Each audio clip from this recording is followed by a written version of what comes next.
If you want to know what's better at home, TPN, home TPN versus nasogastric tube feeds for a patient that is malnourished and is not eating and drinking, stay tuned, I've got news for you. So currently we're having an inquiry where a family has reached out to us and asking if we can do home TPN for their family member who has been malnourished and who hasn't been eating for 3 weeks, and they don't want to go to hospital, and they want to restart some form of nutrition at home. And the dietitian that they're working with has recommended home TPN. Now, I've made videos about home TPN. We have clients at home on home TPN. TPN basically is total parenteral nutrition. It's basically IV or intravenous nutrition. And it can be given by a central line, a PICC line, a Hickman's line, or a port catheter. So those things need to be in place. One of those lines need to be in place to get the TPN started. And one of those lines needs to be put in a hospital. It can be done as an outpatient, but it still requires some form of, even if only a short hospital admission. Now, the alternative for someone that doesn't have any digestive issues, that doesn't have an ileus or a bowel obstruction or anything malignant in their gastrointestinal tract, another option here might be a nasogastric tube. Let me explain. A nasogastric tube is a tube that goes through the nose into the stomach that a nurse can actually insert, right?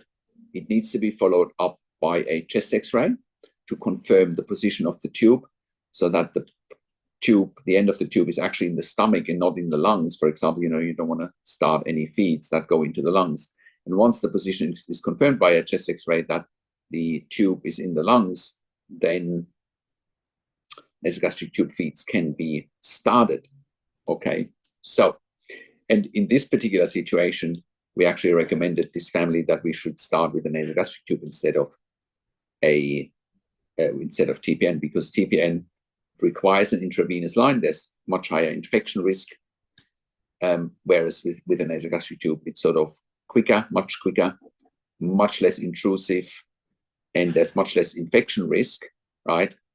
And, it can be done at home, right? We're sending one of our critical care nurses with a doctor's order to insert the nasogastric tube, do a home X-ray, home chest X-ray, and then we can start the nasogastric tube feed. So I hope that explains, malnutrition at home for you and how we can help you. That explains that. And then, on a day-by-day basis, we can, help feeding the patient with a nasogastric tube, manage the nasogastric tube, because it needs a bit of maintenance, and also monitoring the feeds. Probably has to be started slowly, especially if someone hasn't eaten for 3 weeks.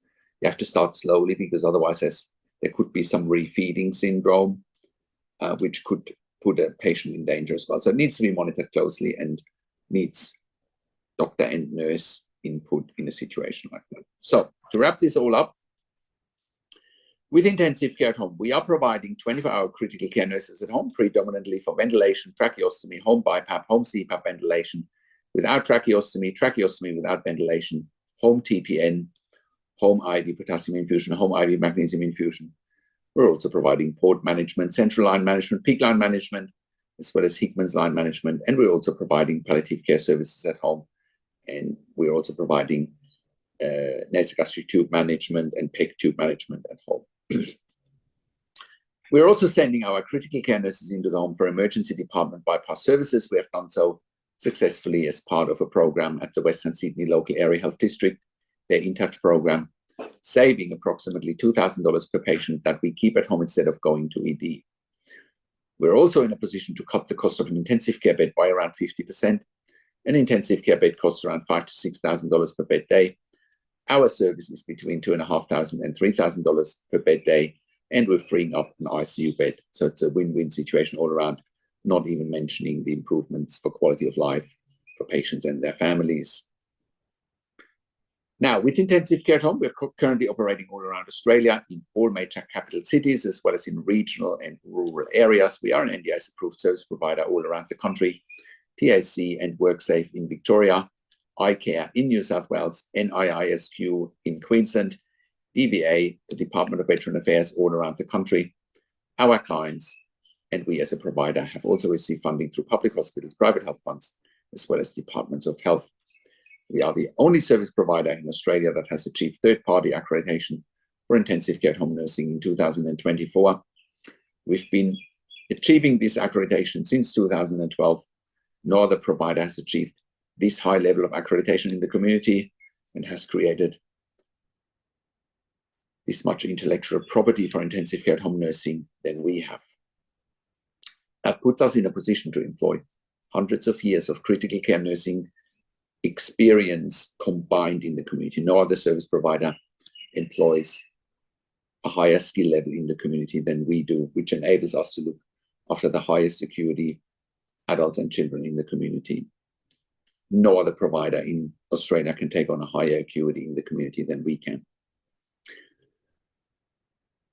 Now, if you're at home already and you're watching this and you realize that you don't have the right level of support, and I'll give you a tangible example here. One of our first clients over 10 years ago was a client who was at home on a ventilator with a tracheostomy with the support worker model. And of course, support workers cannot keep a patient at home on a ventilator with a tracheostomy. That's like flying the airplane with a cabin crew instead of the pilot, right? Of course, this client was at risk of dying. He was going in and out of ICU because support workers simply have no skill, no experience, no knowledge how to look after a ventilator and a tracheostomy. That's an intensive care nursing skill, right? And then eventually the client found us and we were proving our concept there very fast. When we worked with the client, he never, ever went back into ICU ever again. And he was safe, right? And we can do the same for you. If you're not safe at home, right? If you don't have enough funding, let us do the advocacy, right? We can help you with all of it. Otherwise, we wouldn't be in business. We have always successfully advocated for our clients. And that's also why we're providing level 2 and level 3 NDA support coordination. We have a team of NDA support coordinators, and they have a wealth of knowledge. And I put a written version to this, into the written version of this blog, to an interview that I've done with Amanda Richards, one of our NDA support coordinators. We're also providing TAC case management and WorkSafe case management in Victoria. And if you're an NDA support coordinator or a case manager from another organization watching this and you're looking for nursing care for your participants, please reach out to us as well. If you're looking for funding for more nursing care for your participants and you don't know how to go about it and what evidence to provide, I encourage you to reach out to us. We can help you with the right advocacy. We also provide NDA specialist nursing assessments done by critical care nurses with a legal nurse consulting background. And if you're a critical care nurse and you're looking for a career change, we're currently hiring for jobs for critical care nurses in the home in Melbourne, Sydney, Brisbane, in Albury, Wodonga, in Bendigo, in Geelong, and in Warragul in Victoria. If you have worked in critical care nursing for a minimum of 2 years, pediatric ICU, ED, and you have already completed a postgraduate critical care nursing qualification, we will be delighted to hearing from you. I have a disclaimer though, because we are offering a tailor-made solution for our clients, which includes regular staff. Our clients want to have the same staff coming over and over again because they are so vulnerable and so special. And that's why we need regular staff. So if you are looking for agency work where you can come and go, this is not the right fit for you, right? We are looking for consistency and our clients are looking for consistency. So please only apply for us with us if you can give us regular and consistent availabilities for shifts. And if you are really keen on building relationships with us and with our clients, otherwise it's not going to work. And if you're an intensive care specialist or an ED specialist, we also want to hear from you. We are currently expanding our medical team as well.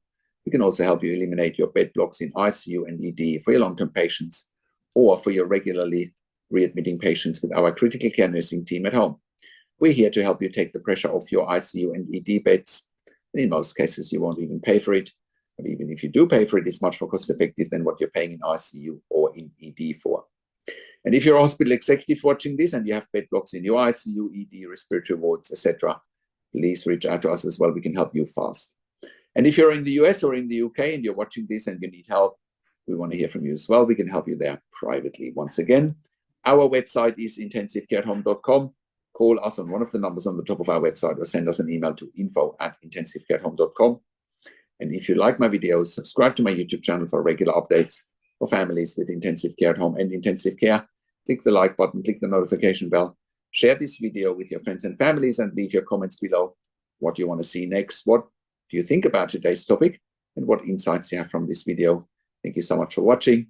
This is Patrick Hutzel from intensivecareathome.com, and I will talk to you in a few days. Take care for now.